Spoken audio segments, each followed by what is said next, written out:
I'm having Robert Kendall with me. Hello.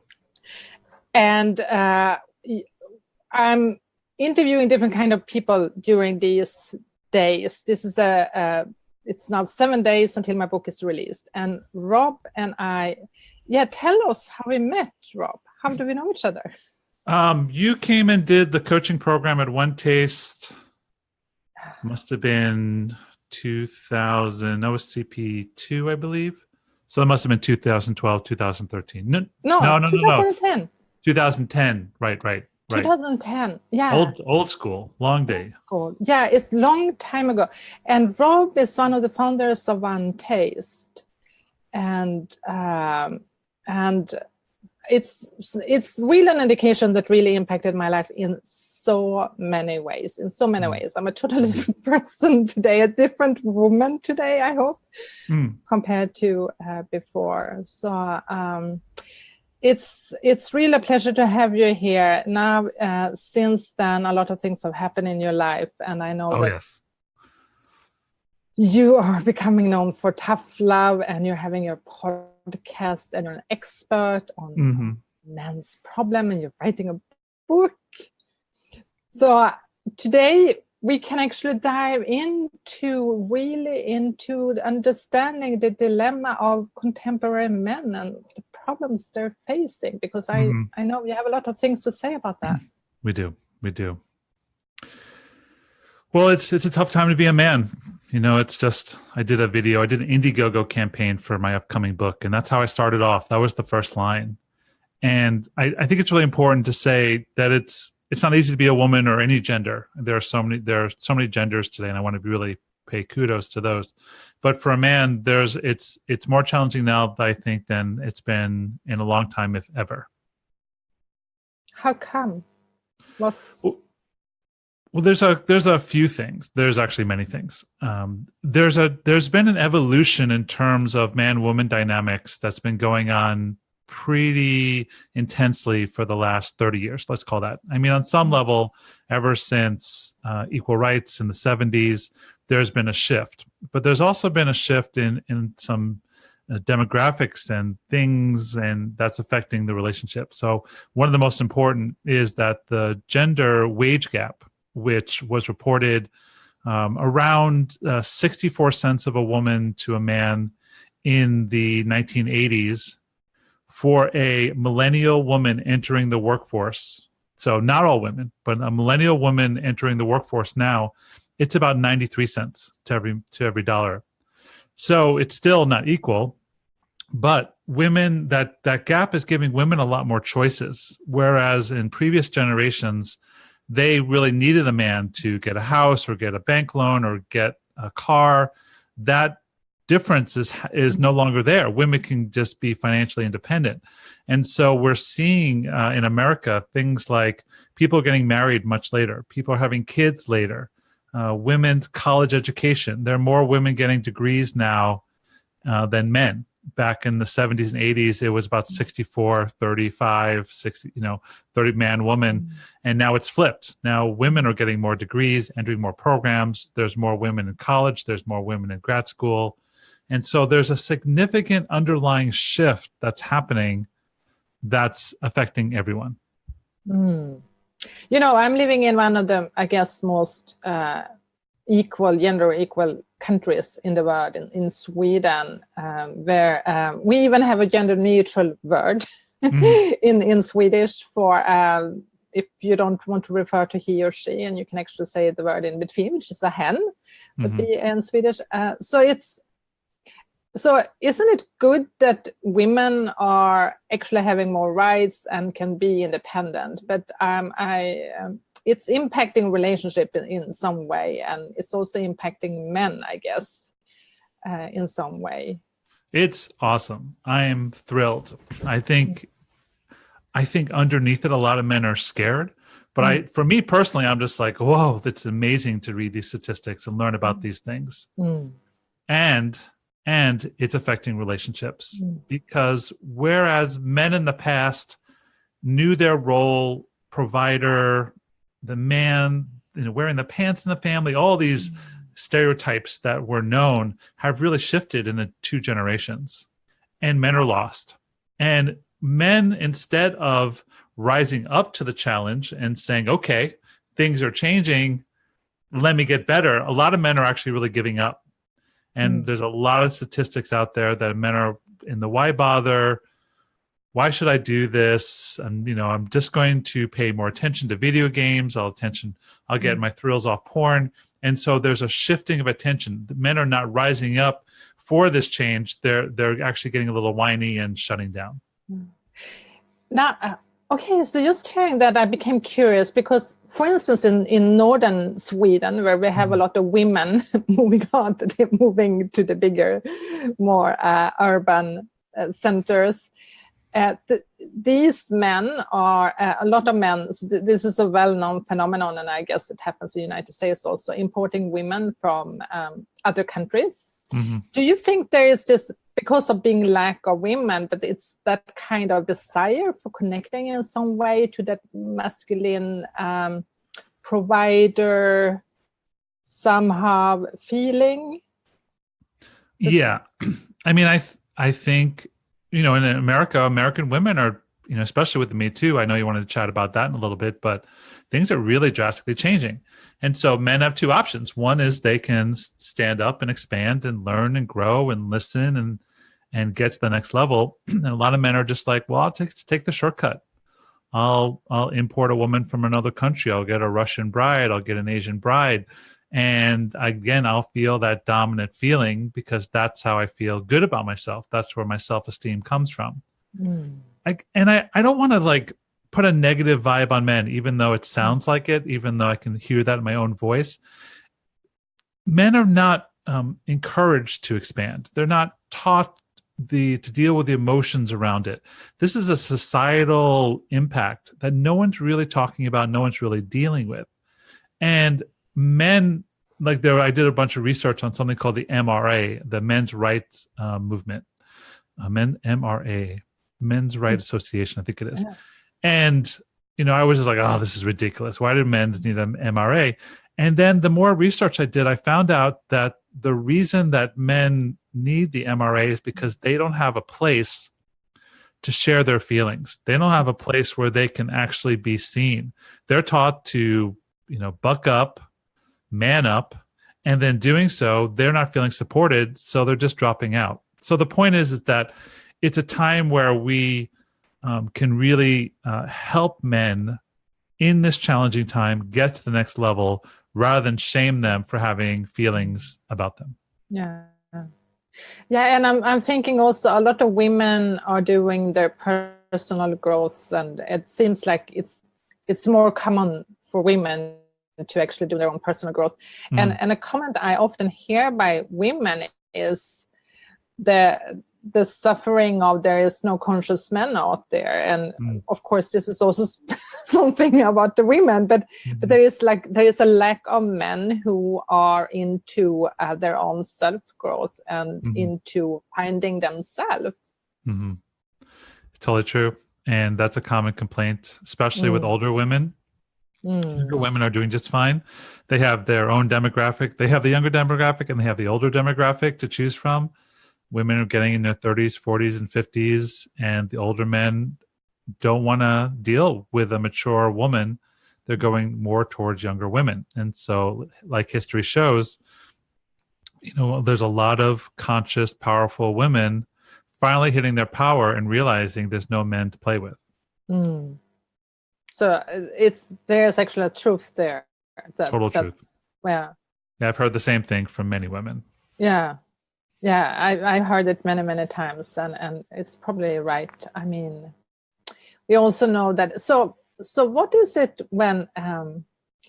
So this is also an opportunity to actually learn more about how men think, because there is also a pattern of men choosing a younger woman that's sort of boosting his masculinity, but there is so much shame for an older woman choosing a younger man. I mean, I think it's great. I think, and there's some men who like older women, and there's a whole culture, the Cougar culture around it. My viewpoint is that love is not really an age. I've known a lot of older women who are very immature. I've known some very young women who are extremely mature. It's really a case-by-case basis. There's no guarantee if you're in your 30s or 40s, you've had the life experiences you need to be mature. A lot of women get involved in relationships or get married at a young age and shelter themselves and then end up out in the world, divorced or splitting up with their partners in 30s and 40s and have to learn a whole bunch of skills. But the difference with women I've seen is that they're willing, they're interested, they're into the self education, the self evolution. And because of that, they can expand and find. Men, as a general rule, are less interested in women than workshops and courses. Not to say all men, certainly not all men. I know many, many thousands of men who've gone through programs that I've taught and been involved with. And I've seen men's group. And so I don't want to say it's all men. I'm just saying as a higher percentage, women are much more likely to do internal work than men. We have there is this debate also about the difference between men and women. And there is a lot of things that we don't know about each other because obviously, even though we're in a relationship, we don't speak about it enough. So what is it? What is it women don't know about men that you see that I'm sure you're having something there. Yeah, of course. Well, men, the thing that most women don't know is that men truly want to love, and they really want to love and adore women. And a lot of them don't know how, because women tend to be complex. And then women also tend not to be honest. Women tend to hide. You had a thought? When you're saying complex, what do you mean then? What kind of expression does it take? Well, so there's logistics and logic and science and that part of our brain that both men and women tend to be good at and have access to and get training in. And then there's this whole other side, the emotional intelligence side. And women get extensive, on average, more time and energy and attention and approval to research and look at, to have space for their access to their emotional intelligence. Men don't, as a general rule. And so because of that, and because emotions are so complex and so unlinear and so by the moment, that men don't understand the emotions, women seem very complex. Now, when a man starts to learn about his own emotions and approve and feel his own emotions, the complexity of women goes down because now men understand the complexity of emotions. But until they take the time and the energy and the attention to really understand themselves, women do seem very complex. And then women won't tell men the truth. They withhold. They won't educate men. And they expect men to understand, or they're frustrated, or they're like, why should I train this guy? Why bother? Why is this my responsibility? I'll just go find some other guy. And so what's happening is that there are men out there who truly want to understand women. Women won't take the time to educate them. So we tend up to have a bunch of angry women and a bunch of dumb men. Dumb just meaning uneducated. And so this cycle increases. This is and actually, I mean, I'm so understanding this of not educating men, because in my past life I had no idea that was actually a role of a woman to educate a man, and if he wasn't well educated, it is because he never met a woman who actually educated him. Right. And I think this is still a mysterious for a lot of women to actually see that it comes from you in a way. You have to know what you want, and you have to be able to speak for what you want and be very clear. And then a man would be very happy to be there for you and fulfill desires in that way. Well, specifically, before you even do that, have a conversation about this process. Most women withhold, and by the time they do speak what their desires, it comes out almost as a screech. Now, why don't you understand this about me? And so what I train couples to do, and this is couples, for both people to create the container so the truth can be told and the truth can be rewarded. And it's something as simple as, hey, honey, when I notice something that I want, how would you best like me to tell you? Do you want me just to say it? Do you want to sit down? Do you want us to hold hands? Do you not want me to do it at work? Can I text it to you? Like, get down to these nitty gritties, because women don't know to tell men the truth. Men don't really know how to receive the truth. And so the truth isn't being told. And like I said, by the time it is told, it comes out as a screech. So build the foundation in your relationship. Have these conversations before the desires arise, so you know the protocol. And the chances, if you have a protocol and follow the protocol, the chances of your truth being received increases exponentially, because then the man feels you're not nagging. Morgan and I have something called Truth Moment, hashtag Truth Moment. She'll go Truth Moment, and then she'll tell me something. I'm like, oh, thanks so much. And I'm so grateful. So there's ways to do it and build those processes with your partner. Yeah. Very important to really create structures and the container for the relationships. And I think, and again, it was what my book just laid the grounds for consciousness as being aware, having information, knowing, like you have the knowledge. And I think one of the problem is that since most relationships are totally unconscious, people come together, they find each other in this romantic idea of love, and it just happened. And so how can we so this is actually a matter of education, which I know you are up to, and also me as well, in how we can reach more couples to educate them into learning about this. Well, there's a couple ways to do it. The first is there's a cultural shift, and the Me Too situation, the Weinstein effect is really changing things.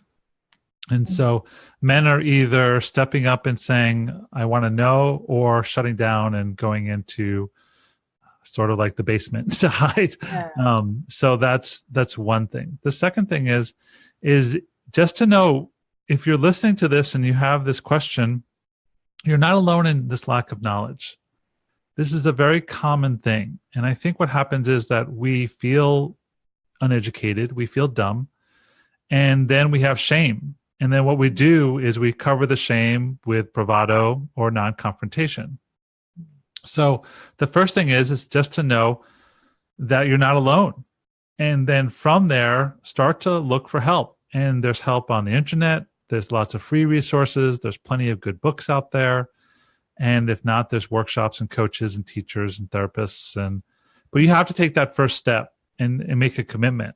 Like my whole journey started with one moment where I made a total fool of myself in 1999, an epic fool of myself. And I had two choices. One was to go back and stay in my ignorance. The second was for me to learn. And here I am, almost 19 years later with a whole incredible life, just because I said yes to the challenge of understanding rather than staying in my status quo. And really transforming into a new way of being as a man as a result of that. Total new man. What do you see has shifted for you? Like, what kind of person were you before, and what's different now? Oh boy. I was a nice guy. I was naive. I used to call myself numb and dumb. I was a very good thinker. I was smart. I was a good strategist. I was not connected to my emotions. I was stingy with money. I didn't understand women. I thought women were weak and small. I was taught that as a New York Jew. That I was the firstborn male in my culture, which had privilege, and I really just didn't understand this whole underworld of women's power. And through the work, through those 19 years, I've had a total etch-a-sketch of all my viewpoints from the first 28, 29 years of my life. Total change. I've been so blessed by women telling me the truth. I've been so blessed to have opportunities to take workshops and learn from great teachers and have my ego trashed in front of a group of people, and teach and learn while I'm teaching and write. So I'm so grateful for what I have. But really, it's been an epic change from where I was before to where I am now. Yeah, I can really understand that, and I also know that you have during this time also explored many different kind of relationships, and you have also chosen to commit to a relationship and being married. And I'm curious, like, what was the shift that happens there? I've heard you telling it in one of your podcasts, but I think there is something that is interesting for those who listen to, because it takes something for a man to commit, and you had a very rich life, seeing a lot of women. So a lot of women. Yeah. Yes. Well, I came from an environment, when I was at One Taste, it was a very open opportunity, novelty rich experience. I could turn my head, there'd be another attractive woman coming down the street towards our center that I could talk to, flirt with, possibly get engaged with. And it was an amazing experience, and it taught me to hold a lot of sensation. It taught me to be honest. It taught me to understand women. It taught me how to relate to women. And when I left One Taste, I was pretty exhausted. I was kind of, my body was kind of shutting down a little bit. I was dealing with some stomach issues, and psychically I was really shut down. So then I did a bunch of work. I did some pretty extensive therapy. I did a pretty extensive plant medicine journeys. I did some extensive coaching, and I started to unlock what this part was. And I didn't really expect to want a partner. I was sort of in that, okay, I'm going to have a year of no commitments. I'm going to play. I'm going to travel. I'm going to make out. I'm going to be free. I'm going to be the roaming, samurai, the Ronin, the masterless samurai. I was going to roam the plains looking for adventure. And then Valentine's Day 2015, I reached out to a crush of mine, and I said, "Do you want to hang out?" And she gave me this really cold no.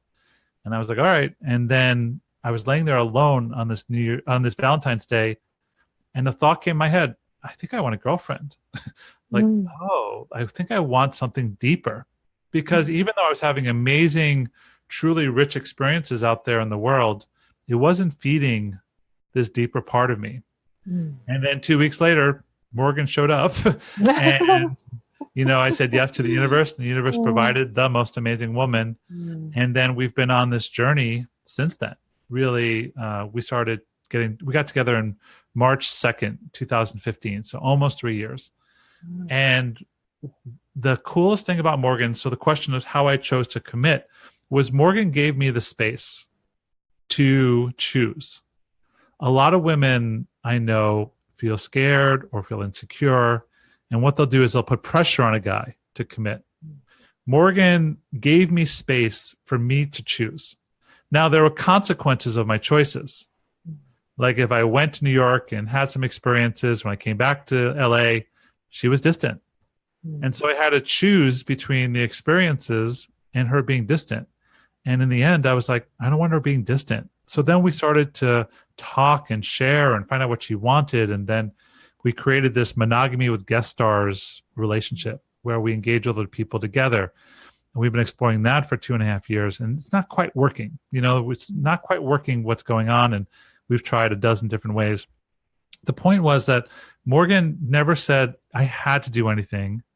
She just let me choose. And then I kept choosing her. I kept choosing commitment. And I wanted to get married more than she did in the end. I was like, you're my person. You're it. And so I asked, and she said yes. And then we got married about 2.5 months ago. Yeah, that's a beautiful story. And also the importance of giving space for finding yourself, what's important there, and choosing to commit to her. Right. Wow, that's really wonderful. So we are about to finish soon, but I want to I want us to speak something about the Me Too debate, because it's also just jumping to a whole different area. There is a lot of men in Sweden that I'm finding, just what you were saying, they're closing down, and they feel like there is a fear among men in a way of like, how can I now approach a woman, or because like the next time I can become the abuser in a way. It's what's happening here. And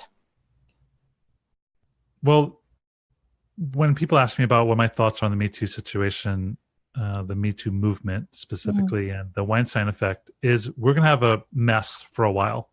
So if you're looking for this to be a quick fix, it's not, and it shouldn't be. We have to redo a lot of energetic movement and communication techniques and relating.